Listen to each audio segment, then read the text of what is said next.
Good morning guys! So samahan niyo ako mga besh today kasi si papa ko babiyahe yan siya papuntang Manila.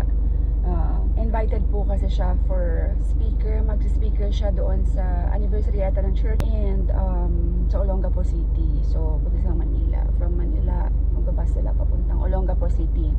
So kasi si papa ayaw ni papa yung palagi siyang binibilhan ng something, ng bago.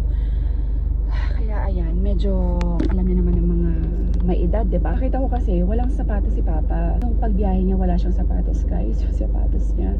Nabili niya lang sa Ukay yun, parang last month, nakita ko pinagmalaki niya pa sa akin yan.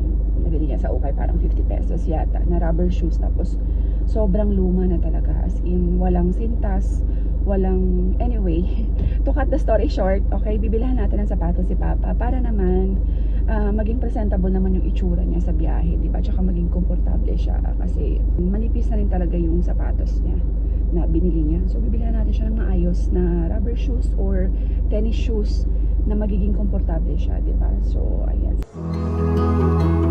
Hanap tayo na ang tawag dito? Sapatos kay papa.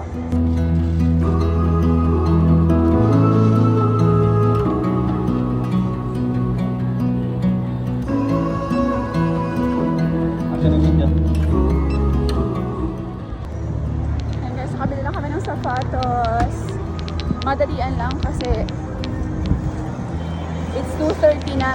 Yung flight kasi nila is 5:30. So, kailangan pa natin magbiyahe sa sa passport. Sa airport. Hatid ko pa sila guys. Okay na yan. Hindi kasi mahilig si papa sa mga branded. Gusto niya lang yung magagamit niya lang sa araw-araw ba. Ganyan. Ayun naman masyadong luxury chuchu. Di makahulag ka man na pa?